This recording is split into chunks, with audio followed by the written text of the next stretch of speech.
If you've consumed 1,000 videos on self-development but you still struggle to remain disciplined, this video is for you. Because I'm going to show you how elite performers stay disciplined for years on end without breaking a sweat. And it has nothing to do with binge watching motivational videos or reading about the concept of discipline. It's about something else, something more profound that once you see it, you will not unsee it. Let's go. Hey, I'm Liam, CEO and founder of Selfmastered, a peak performance training company that transforms entrepreneurs into elite performers that can achieve in one day what they previously achieved in 1 week. I've coached and trained hundreds of entrepreneurs and invested in 37 of them. Today's video is very important. It's very important because it's going to give you the key about why you have such a hard time staying consistent and disciplined for years. It all boils down to understanding how the mind works. If you don't know how it works, then everything is a struggle. You try to stay disciplined by summoning the example of others before you, by watching videos or reading books, or joining accountability groups and masterminds. And there's 1,000 things that people do to remain consistent and disciplined on one course of action. But all of those things are just band-aids, are external fixes for an internal problem. What I'm going to teach you now is how to fix that internal problem, which has everything to do with mental mastery and nothing to do with tactics or things that you can borrow from someone else. It all boils down to understanding how does the mind work. And you think about it, the mind essentially is able to hold three things: perceptions, thoughts, and emotions at any given moment, and oftentimes at the same moment. What are perceptions? Perceptions are the ability to become aware of something through the senses. And most humans have 5 fully functional senses: sight, hear, smell,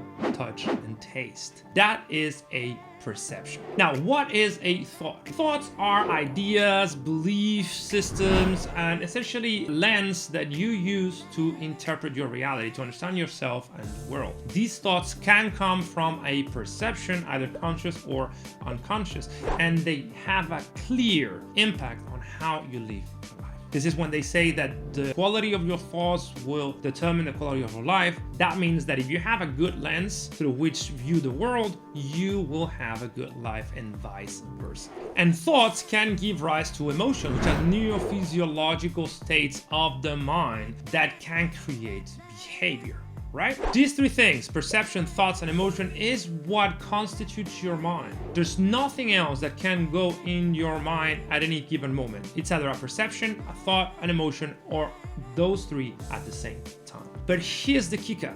Those 3 things are not real. They are something your mind creates in order to help you navigate the world. But they do not exist truly outside of your mind. It is your mind who is creating a perception, who is creating a thought, who is unleashing an emotion. They do not exist. They're just thoughts that happen in your consciousness. And this is what some people call a spiritual awakening. Things take a radical change. Because once you understand these 3 things are just things that happen in your consciousness, you can choose not to pay attention to them. You can choose to just remain unfathom, to not care about perceptions, thoughts, and emotions, because you know they're fake, they're not true. They're things that your mind is putting in front of you, but they're not you. And this is how elite performers remain disciplined, because a lack of discipline implies getting swayed away by shiny object syndrome, by paying attention to these thoughts and emotions that take you out of the present moment and distract you. In essence, they're distractions. If you want to become fully disciplined, train your mind to understand perception, thoughts, and emotions as things that just happen for you. Doesn't matter. But if you do not pay attention to them, if every time that thing arises, you just let it go because you don't care about that thought, you don't care about that emotion, you don't care about that behavior impulse that comes from that thought or that emotions, guess what? You will stay the course. You will remain focused, and you will become disciplined as a byproduct. This is why self-development has not been working for most people, because they believe their mind is their thoughts or their emotions, their perception, and it's not. Your mind is something else. You are something else. You are the person that observes those thoughts, emotions, and feelings. And once you internalize this, you can choose the best response for the present moment at any given time. Remember, Marcus Aurelius said that the true mastery of, I'm paraphrasing, but the true mastery of a mind is being able to choose the best response for each moment. There's a gap between action and reaction, and self-mastery is about understanding how to best use that gap.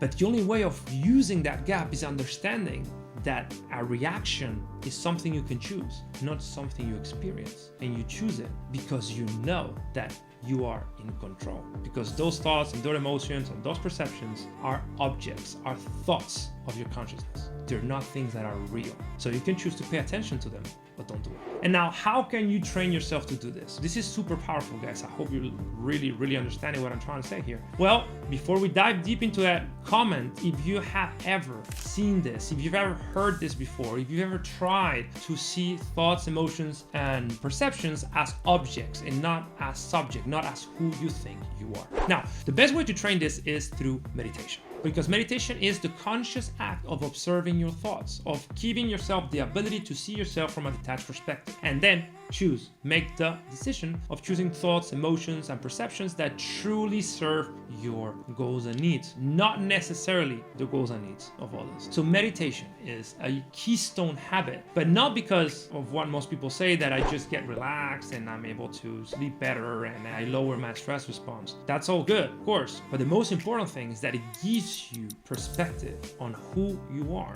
and more importantly, it gives you power to choose the thought and emotion that better serves your future. So this is how you can stay disciplined for years on end, by not paying attention to what you think you are and instead choosing who you want to be. See you in the next video.